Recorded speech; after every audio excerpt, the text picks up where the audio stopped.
Okay, I think we are live. Let's give people a second to get online. Um, how's it going, Dad? It's going great. So, if you're tuned in right now, my name is Sam Lichtman. I am the son of Distinguished Professor of History at American University, Allan J. Lichtman. Say what's up to the people, Dad. Hi. Hi. Welcome. Welcome. Yes, greetings, everybody out there. Thank you for tuning in. We appreciate you coming live with us today. Awesome. And we hope to impart a lot of interesting information, provocative ideas, and we welcome your questions. Absolutely. So, the title of this video, Dad, is Trump is Done. And you have been quoted, I think, most prominently in The Guardian saying that. So I want to unpack that today and really talk to the people about what you mean by that, what's going on with Trump. We hear all the kinds of stuff on the news about what's happening with him and his legal battles, but you're the guy to break it down. We have a lot of people in the chat already saying keys, keys, keys. Guys, the keys will not be out anytime soon. No, but I can talk about where the keys stand at the moment and what really matters on the keys and what's in the control of the incumbent Biden administration. Yeah, that would be great. Let's start off, though, with Trump and his woes and his legal woes. Now, again, I just said this, but you were quoted saying that Trump is done. D-O-N-E, done. Correct. Expand upon that, please. All right. Tell the people. All right. That is a very audacious prediction. And of course, I'm known for my audacious predictions. After all, I went against all of the pundits, all of the pollsters, all of the academic experts to predict that Donald Trump would win the presidency in 2016. I even got a note written on the Washington Post article where I made my prediction of a Trump victory. And the note read, "Congrats, Professor, good call," and was signed in big Sharpie letters, Donald J. Trump. So let me emphasize, my predictions are totally nonpartisan, totally impartial, totally based upon my expertise in studying American history and American politics for over 60 years. Now, in predicting that Donald Trump is done, D-O-N-E, that really does go against the grain, because in so many decades of Donald Trump operating as a businessman and as a politician, he has never been held accountable for anything. That goes all the way back to when he was charged by the United States Department of Justice in the early 1970s with violating the Fair Housing Act by discriminating against minorities in his real estate company. So what did he do? He hired the notorious late Joseph McCarthy's counsel, Roy Cohn, and adopted Roy Cohen's tactics, which is delay, obstruct, attack, give in absolutely nothing. And that strategy has served him extremely well over 5 decades or so. Okay, so what's the difference now? The difference now is those tactics aren't going to work. Okay. There is a big difference between what you say in the media or in interviews and your attack and the legal problems that Trump faces. The difficulty for Trump is that there are so many legal challenges hanging over his head that he's not going to escape all of them. Let me illustrate. Illustrate. Yes, thank you. I don't want to just pump hot air. Sure. I want to give you specific examples. Okay, let's hear it. It's been much in the news that Donald Trump stole documents that belong not to him, but to the American people, and by law should have been turned over to the National Archives and Records Service a long time ago. It turns out that he did not obey a lawful subpoena for returning all classified information, and in fact his lawyers certified that he had turned over all such information. Okay, so people know the information, right? Right. Why is it though that this time, what are the exact legal actions that could happen to Trump based off of the Mar-a-Lago documents? I think based on the Mar-a-Lago documents, Donald Trump is going to be charged with a series of crimes for which the evidence is overwhelming. Okay. And his Roy Cohn tactics are not going to work against Attorney General Merrick Garland, who I know well. I've known Merrick Garland since the 1960s. Are you bragging? Are you bragging? A little bit. A little bit. Why A little not? bit of bragging. We were both in the debate community, Right. collegiate debate community back Right. in the 60s. And everybody's ragging on, of course, Attorney General Garland. Why hasn't he moved faster? Why hasn't he moved more aggressively? But the fact that he is slowly and methodically establishing the facts of criminal violations, at least 3 of them and maybe more. Violation of the Espionage Act of 1917 for mishandling national security documents, obstruction of justice for not turning over the documents despite a lawful subpoena. And to this day, we don't know if he's actually even turned over all of those documents, and also a charge with mishandling federal records. And his Roy Cohn tactics are not going to work against these charges. He's already been slapped down by the 11th Circuit Court of Appeals, Okay. a 3-judge panel that included 2 Trump judges. That is true. But I guess what a lot of people feel, and what I often feel when I see this stuff, is it's just another legal battle that he'll delay forever, that he'll use all of his power and influence to stretch out forever. It'll never come to fruition. He'll never actually be held accountable. You're saying what's different this time is what? Merrick Garland? Because I don't know if a lot of people believe in him because they think he's too slow, he's not strong enough, et cetera, et cetera. Why will this time be different? Slow and steady wins the race against Donald Trump. That's Right. the key here. Number 2, he's not president anymore. So he's not protected by all the legal protections that surround the president. And he's already tried his delaying tactics, and they haven't worked.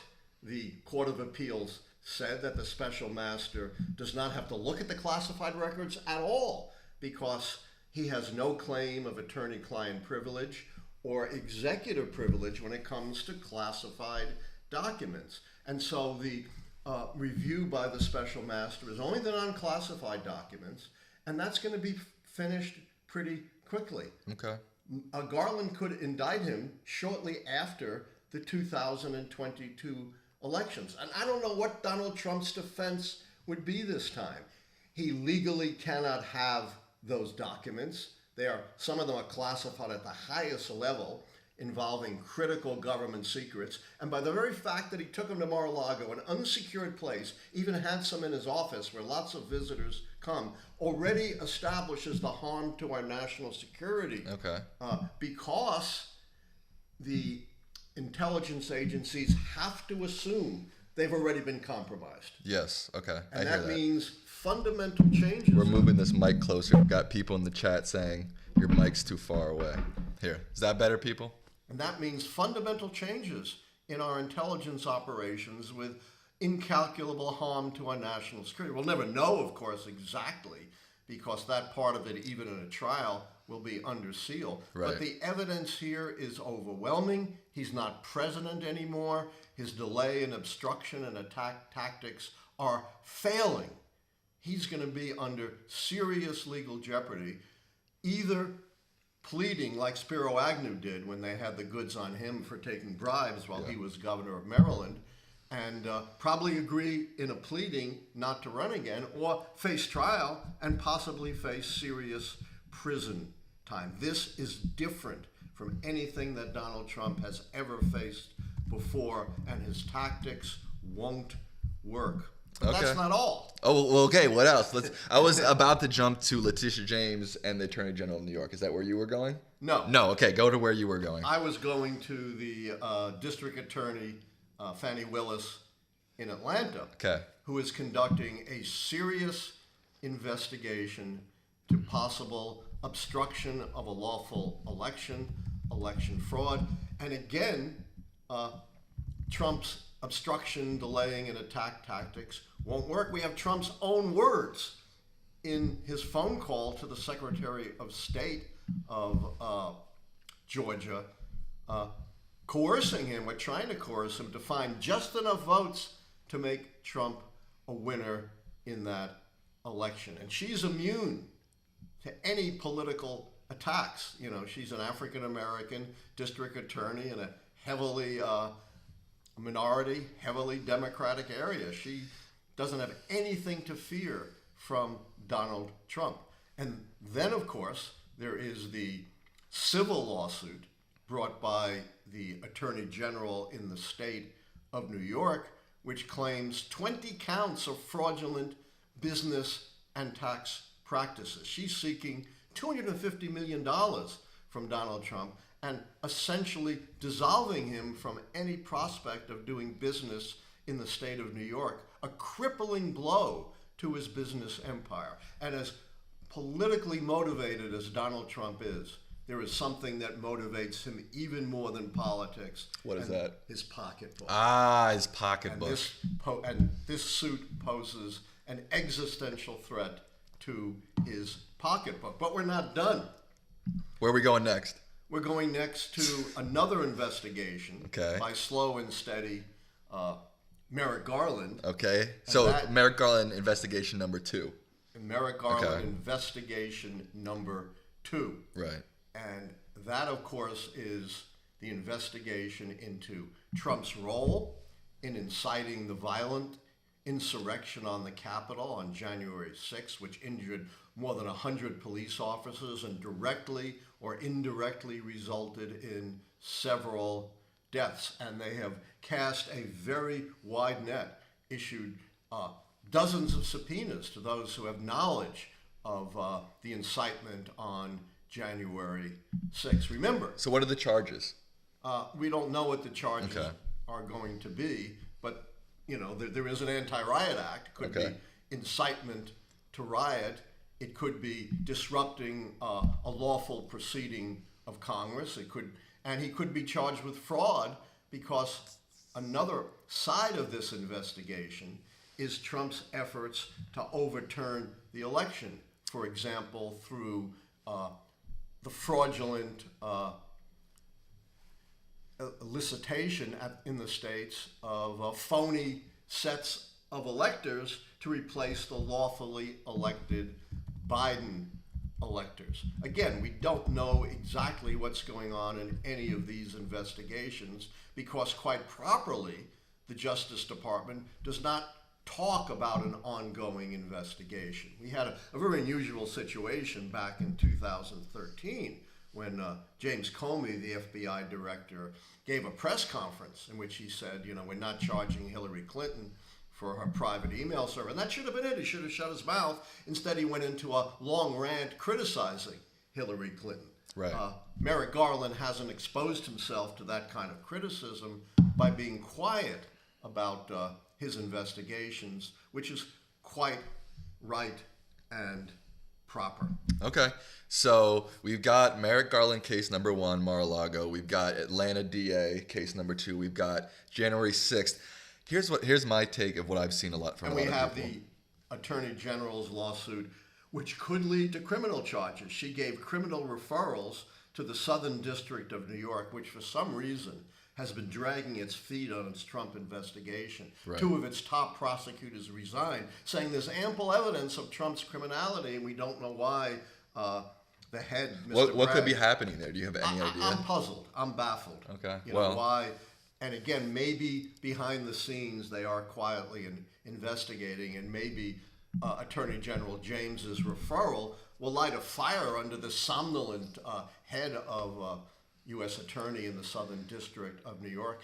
And we don't know what the criminal side of the IRS might do. They've also elicited a criminal referral to the IRS.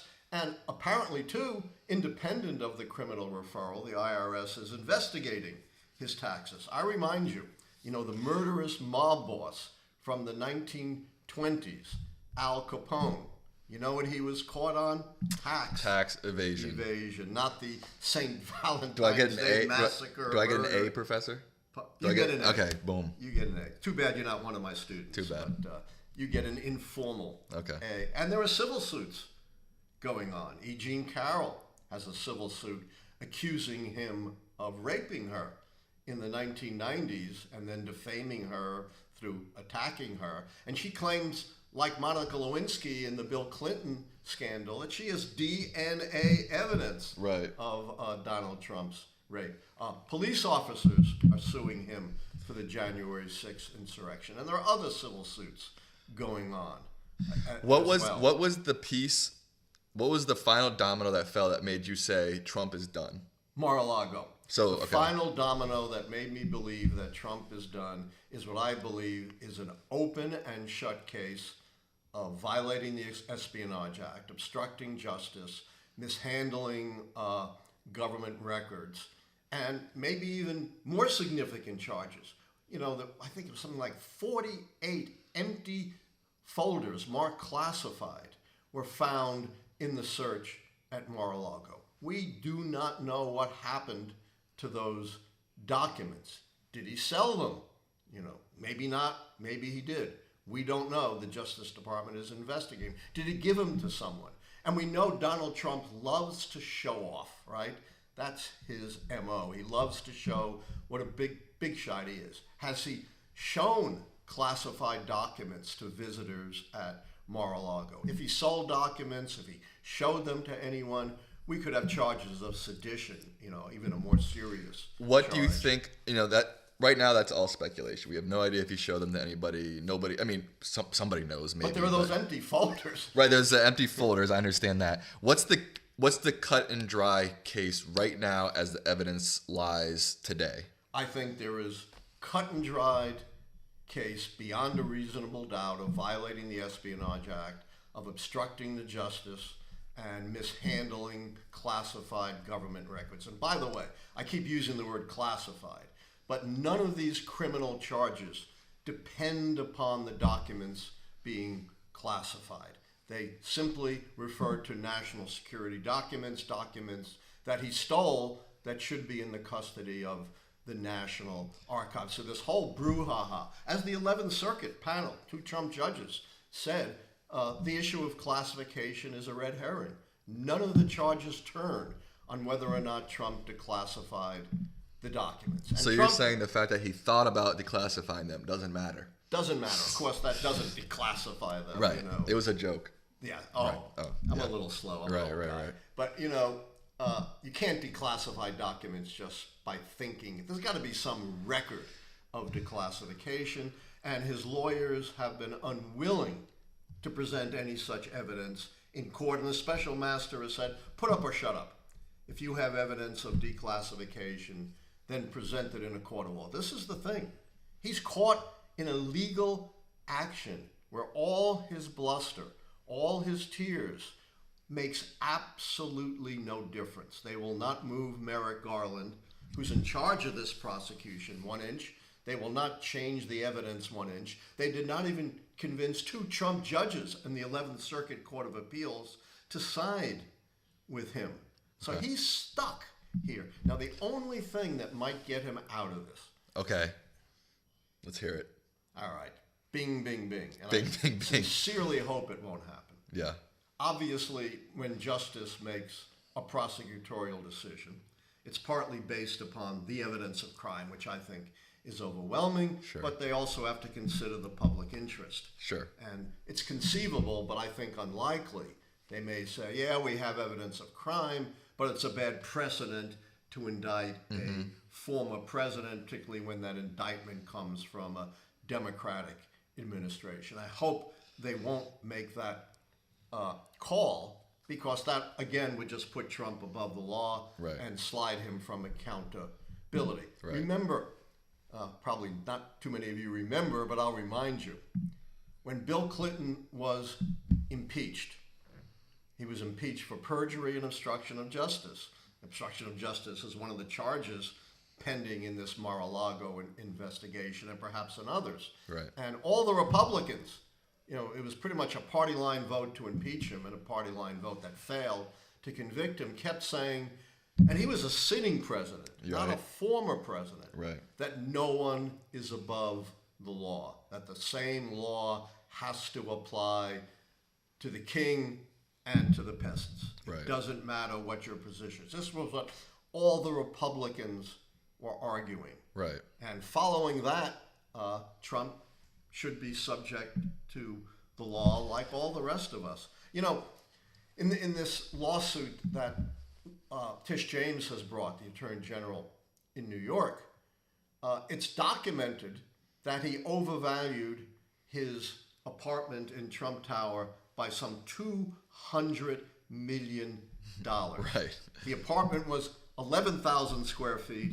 He valued it at 30,000 square feet. That's cut and dry. Measurements are measurements. Right. And his top guy, Allan Weisselberg, who handles all his finances, admitted that more or less he overvalued his property by $200 million. Now, I own a few small rental properties. Imagine if I overvalued them, not by $200 million, but just by $20 million. You'd be in a world of hurt. I'd be in jail faster than you could say Mitch McConnell. So why should Donald Trump get away with that? And she has 200 instances of Donald Trump messing around. I guess what people think is, why did Donald Trump get away with the first thing he did, and the second thing he did, and the third thing he did? So I guess a lot of people often come up short, and I think a lot of people are stopping paying attention to a lot of this stuff because now it's such a mountain of stuff. There's so many ways to turn. He's gotten away with so much. People are sort of thinking that he'll never get held accountable. Well, let's look at the two impeachments. You know, those are the two biggest things he got away with. Why did he get away with them?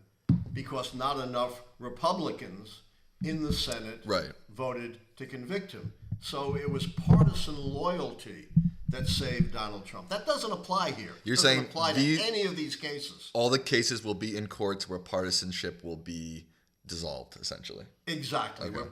Where facts and the law are going to matter. And that's where Donald Trump is especially weak. He's in as trouble attracting decent lawyers. You know, his lawyers have been totally incompetent so far. Yeah. And, you know, as the special master and as the 11th Circuit said, in a court of law, you have to prove what you claim. And, you know, another claim they made is, and his lawyers continues to make that claim, that maybe this evidence was planted by the FBI. And the special master has called him out on that. Sure. All right, if you're claiming that, give us proof in a court of law. And that's Trump's problems. All of these, you know, half a dozen matters or so have reached the stage that they are going to be decided in a court of law. And Donald Trump's Roy Cohen tactics are not going to avail him. And partisanship is not going to help him. What's the most dangerous one? I know there's a lot of people on MSNBC, CNN who are always talking about this, but it seems like they're changing. Today, what's the most dangerous case against them? The stealing of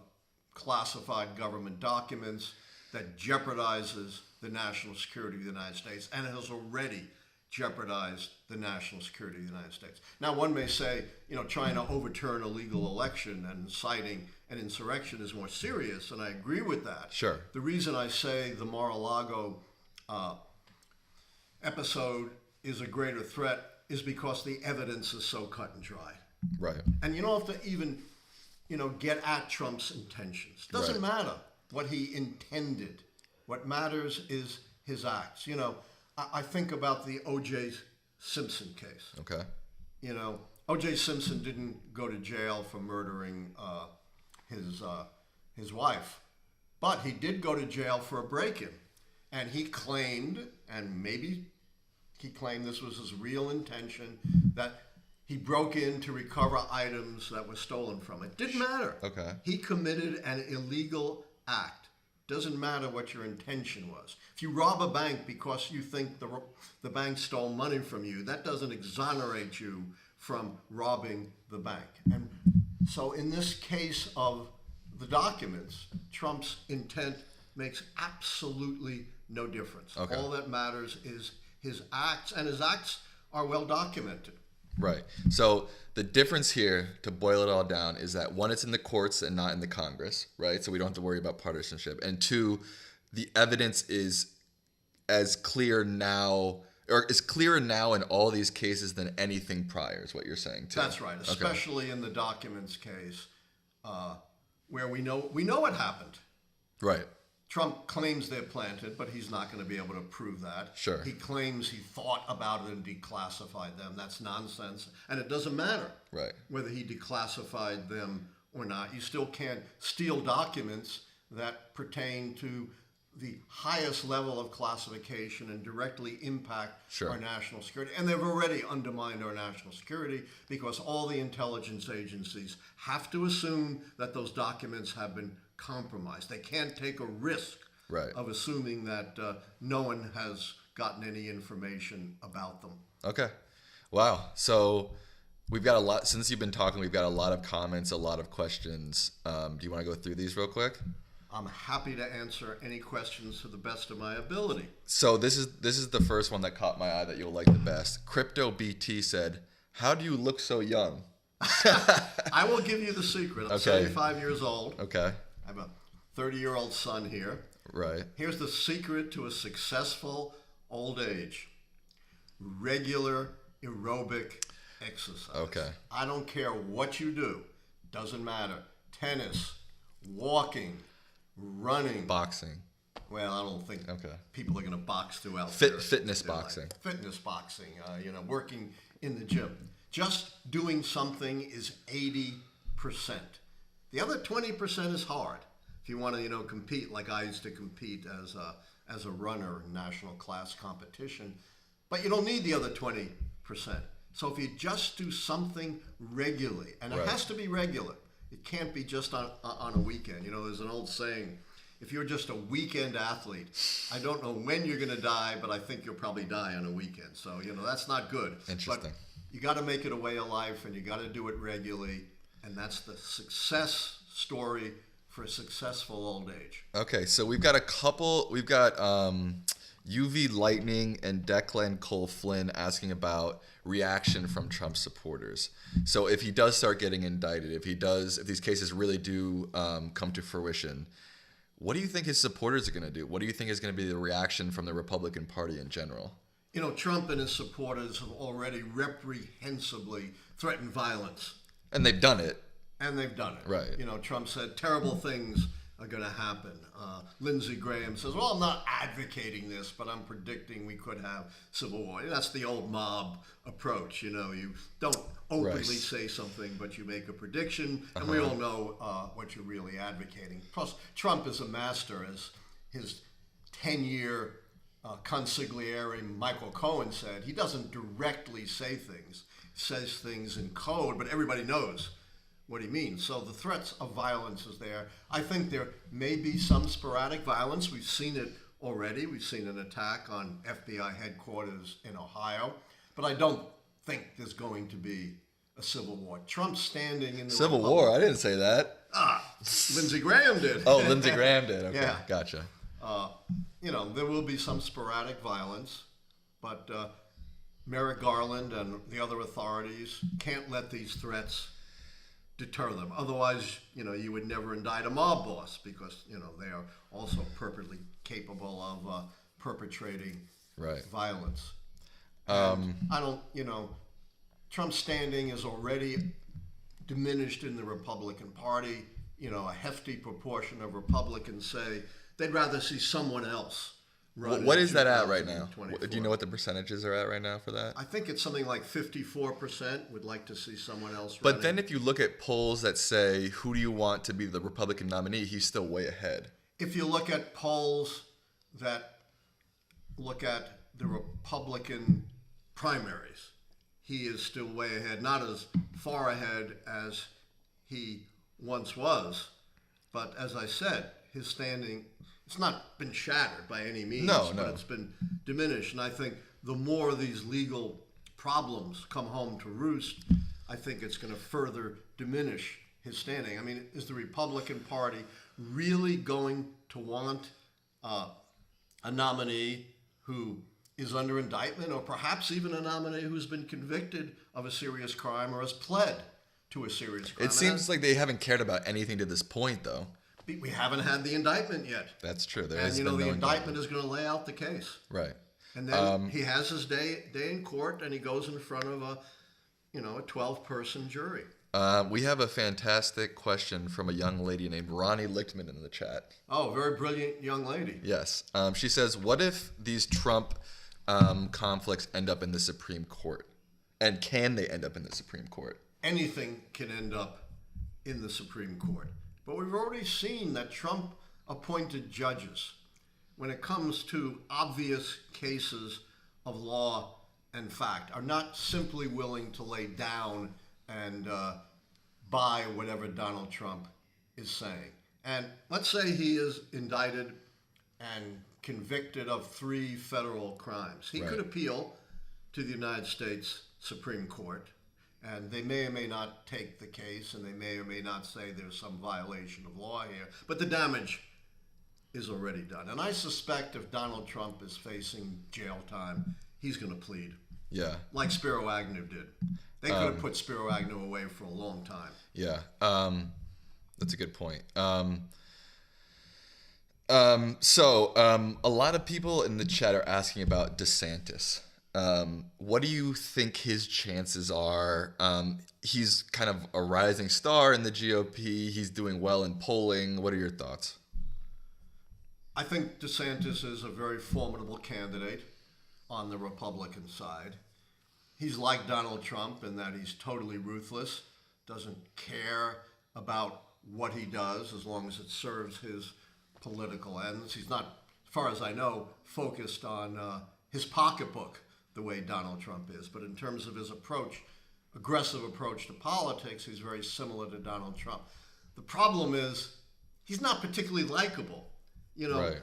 Donald Trump is able to inspire not a broad following among the American people, but fervent following among, say, 40% of the American people. He wasn't entirely wrong when he said he could shoot someone on Fifth Avenue and his base would still be loyal, but you can't win with 40%, or even as we saw in the presidential election, the low to mid 40% range. You need to expand beyond the base, and I'm not sure DeSantis, because he's just not Trump. He doesn't have that, quirky appeal that Trump does, is going to be able to solidify the Republican base the way Trump did, or is going to be able to move beyond this strong base and appeal to a moderate and independent voters. A big test, and this will be an empirical test,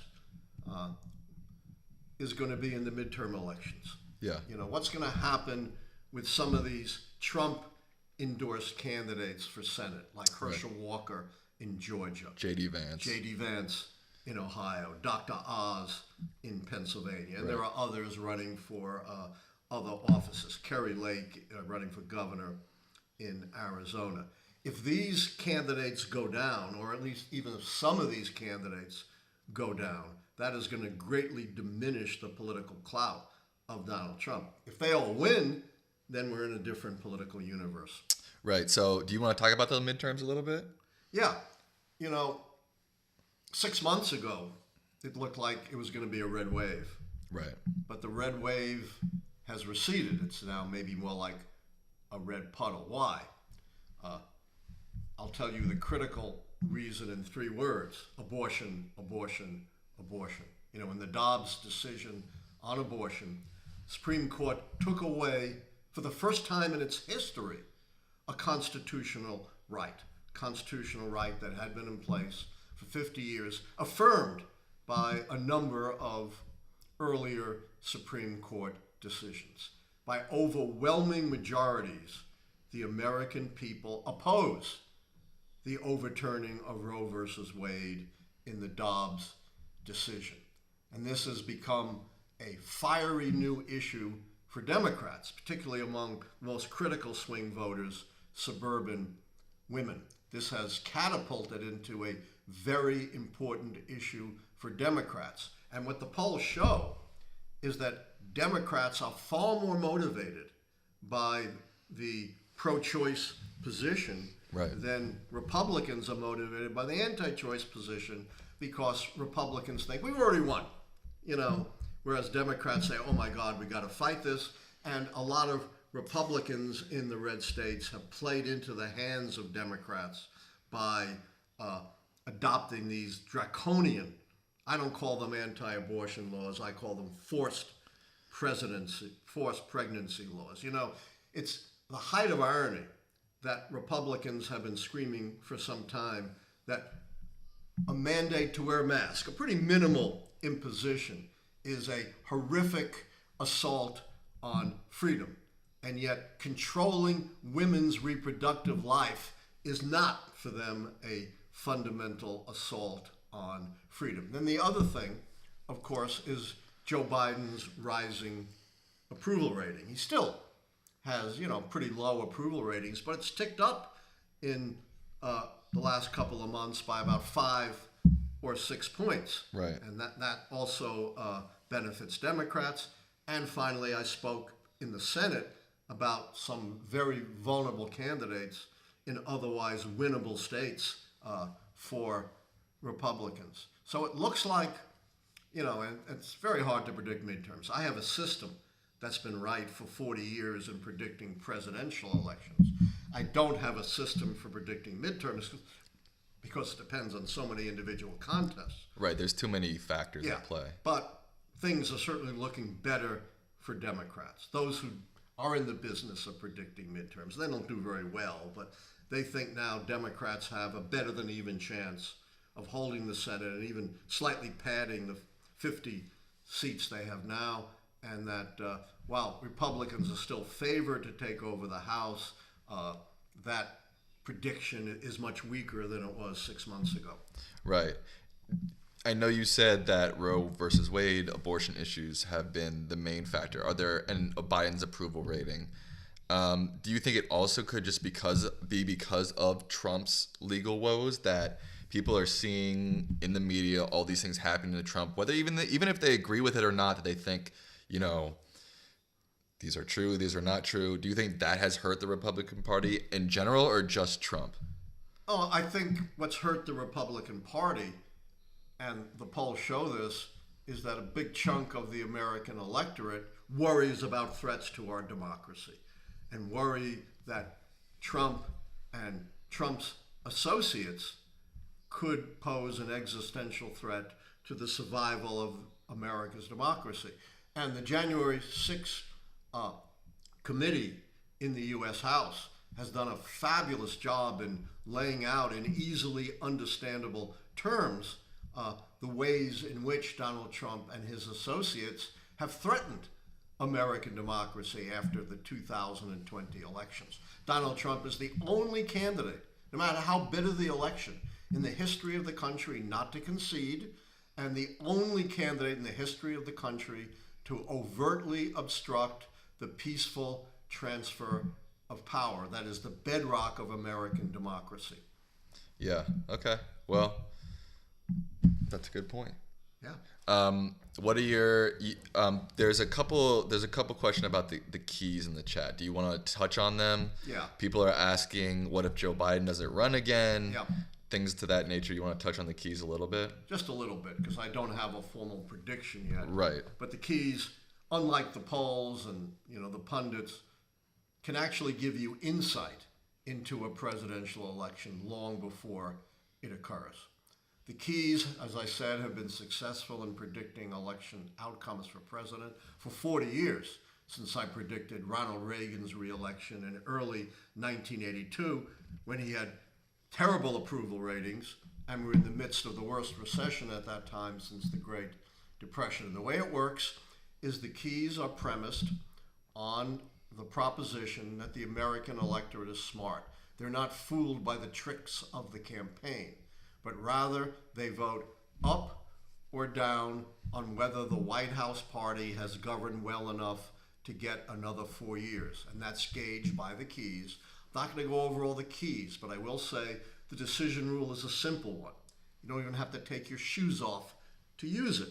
If 6 or more of the keys go against the party holding the White House, they are predicted losers.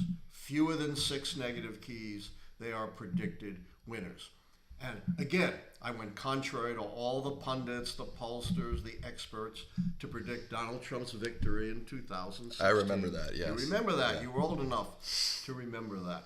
So I'm going to go against all the conventional wisdom again, which is calling for Joe Biden's head and saying, he shouldn't run, we should get someone else. If the Democrats hope to win in 2024, then it's very important that Joe Biden run again. I'm not making any comments about his health or his age. I'm not a doctor. I'm leaving that aside. Just hard politics based on the keys. If Joe Biden doesn't run, the Democrats lose two keys: the sitting president or the incumbency key, and the party contest key, because there's no obvious heir apparent to Joe Biden. So the Democrats will fight like crazy to replace him. So right off the top, you're down two keys. That means you only need four other keys for the Democrats to lose. Whereas Joe Biden, if he does run again, you secure the presidency key, the incumbency key. There's not going to be a significant campaign against him, so you secure the internal party fight key. So it would take six other keys, not four other keys, to count the Democrats out. Okay, that's interesting. We have a question from Gamer who's asked it twice, so I'd like to get to him. If he says it twice, it must be true. Right. He says, why isn't there a challenger scandal key if the challenger had a major scandal that seems like it could impact the race? Yeah, the keys are empirical. They're based on an analysis of every American presidential election, all the way going back retrospectively to the election of Lincoln in 1860, and prospectively for every election from 1984 onward. And there was just no evidence that a so-called challenger scandal affects the outcome. In fact, if I had a challenger scandal key, I would have miscalled the 2016 election. Wow, that's interesting. Because Donald Trump was riddled with scandal. No less the Hollywood Access tape where he said, I can do anything I want with women, even grab them by their private parts, essentially admitting to sexual assault, and leave aside all the other scandals that, followed his wake over the previous 50 years. We have Theo Meal asking, where do the foreign policy keys stand right now when it comes to Afghanistan and Ukraine? They're uncertain. I haven't called either foreign policy key because I want to see how it plays out as we get closer to the election. But there is a potential to split the keys. He may well have a big success in Ukraine. So far he has. The Afghanistan withdrawal wasn't nearly the disaster that the press portrayed it to be. He got horrible press on the Afghanistan withdrawal, but I'm not sure it has legs that's going to carry into 2023 and 2024. So there is potential there, but I haven't made a call on either of those keys as yet. Okay. Do you want to talk a little bit about either of those two? Like what factors might play into... I mean, Afghanistan is sort of said and done in terms of... It's sort of set. Yeah. And the question is, will it be forgotten or will it still be an open wound? My instinct, and it's just a gut because I haven't called the key, suggests it's going to fade by the time we get to 2024. But the Ukraine issue, I think, has legs, but we don't know what the ultimate outcome is going to be. I'm not a foreign policy or military expert, but the situation in Ukraine has me scared to death because who knows what Putin might do if it's clear that he is going to lose the war in Ukraine, which is a very possible outcome. The Russian army is a disaster. They have performed far below expectations. The Ukrainian forces have performed far above expectation. Here's what scares me. Putin has engineered this phony referendum in certain parts of Ukraine, and it's going to overwhelmingly say we should be part of Russia. So he annexes those regions illegally. No one's going to recognize it, hardly, maybe North Korea, but certainly not the international community. But what happens when fighting continues in those areas? Is Putin going to claim that Russia is attacked and he has to take drastic action. Heaven forbid, perhaps even the use of tactical nuclear weapons. I don't think he'll do that, but it has me frightened. Do you want to talk about nukes for a second? I mean, in terms of a historical perspective, in terms of a world sort of perspective. Yeah. Nuclear weapons, or I should say atomic weapons, because nuclear weapons were not developed until the 1950s. Atomic weapons have been used only once against Hiroshima and Nagasaki in August of 1945 at the tail end of World War II. And of course, there was enormous revulsion against the horror of atomic weapons. I'm not going to get into the debate of whether that was necessary to end the war against Japan or not. That's a whole other topic. But since then, no one has used nuclear weapons. And today, we have nuclear weapons that are one weapon of many hundreds, both sides have, that are hundreds, many hundreds, maybe even 1,000 times greater than the Hiroshima bomb. So, as they say, if there was a nuclear war today, the only question would be how high would the rubble bounce, because civilization would be entirely destroyed. Now, tactical nuclear weapons are different than these strategic nuclear weapons. They are so-called low-yield battlefield weapons that could be launched from certain artillery or rockets. But they're still atomic or nuclear weapons. It would break, nearly, 77 some odd years of history. And perhaps the horror is it might lead to a more general nuclear war that would threaten the survival of civilization. That's why I don't think even someone like Putin would do that. And it's not even clear that beyond creating enormous terror and raising the specter of worldwide destruction, it would really give him any particular advantage on the battlefield. It's not even clear that his commanders in Ukraine would obey an order to use nuclear weapons. Even tactical nuclear weapons have never been used. And the blowback on your own forces and the destruction of territory that you are trying to occupy and annex is immense. We have a couple people still talking about Republican nominees. Who do you see outside of Trump and DeSantis we talked about? Are there any other candidates that you could see jumping in there and vying for an actual nomination? Well, there might be lots of candidates.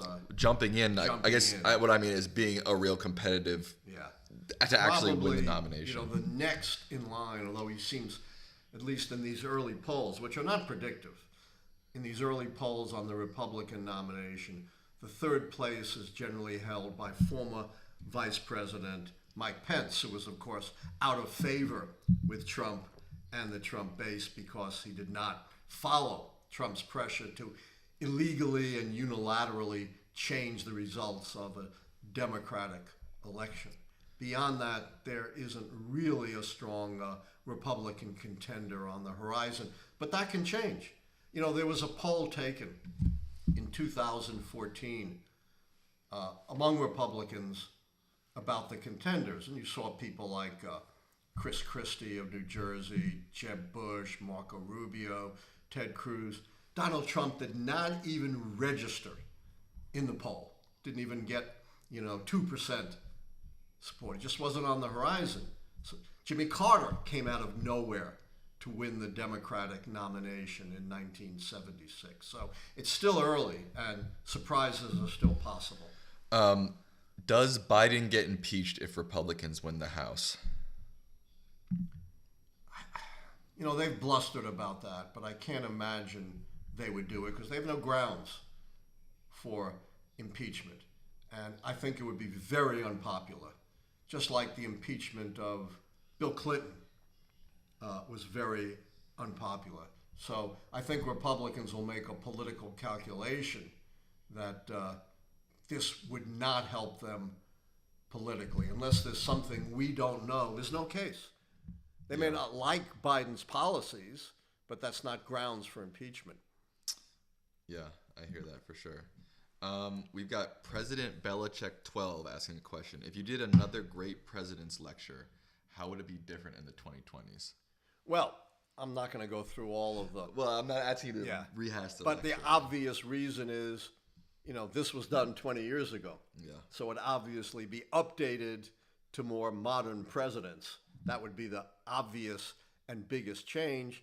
Plus, I would, try to incorporate some of the more recent scholarship on presidents that I've looked at before, like Teddy Roosevelt or Ronald Reagan, Abraham Lincoln, and so on. But the big change would be an update.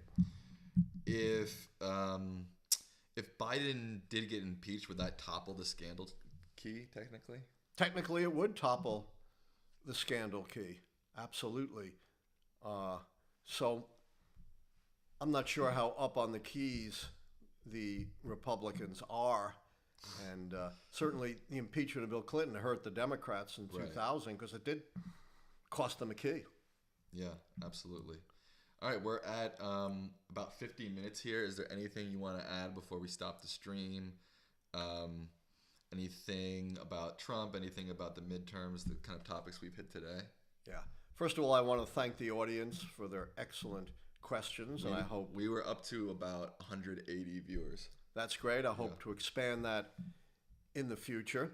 And as we get closer to the midterms, I'll be able to give you a more pointed analysis. And as these legal cases against Trump proceed, there's probably not going to be indictments before the midterms, but there could be indictments before the end of the year. And even if there aren't indictments, we'll learn a lot more. Is Trump going to claim in court that he really declassified documents? I don't think so. Is he going to claim in court, we have to prove it, that the FBI really planted documents? I don't think so. And that's going to come down pretty quickly. And if it comes down the way I believe it will, then Trump really doesn't have a legal straw to stand on here. Yeah, if that all happened, it would be big trouble in Mar-a-Lago, as they say. Big trouble in Little Florida. Right. So we've got a lot of people saying they're big fans, a lot of love in the chat. So thank you for watching. There's also a big hurricane happening in Florida, so we're hoping that all people in Florida are safe tonight. And yeah, they're always in my thoughts. I've been to Florida many times. Yeah. I love the people of Florida, and I feel for them. But of course, that's another issue we haven't discussed: climate change. We'll save that for another. We'll save that for another time. We're gonna try to do these on Wednesday nights if we can at 6:30. Depending on his schedule. He's a busy man, obviously, but aren't you busy? I'm a 9 to 5er, so there's still more questions coming in. Tune in next time. Save those questions. He's more than happy to answer questions as they come in. But yeah, tune in next time. Save your questions. Thank you for watching. Thank you. Love the questions, and I'm not a politician, so I don't deflect from them.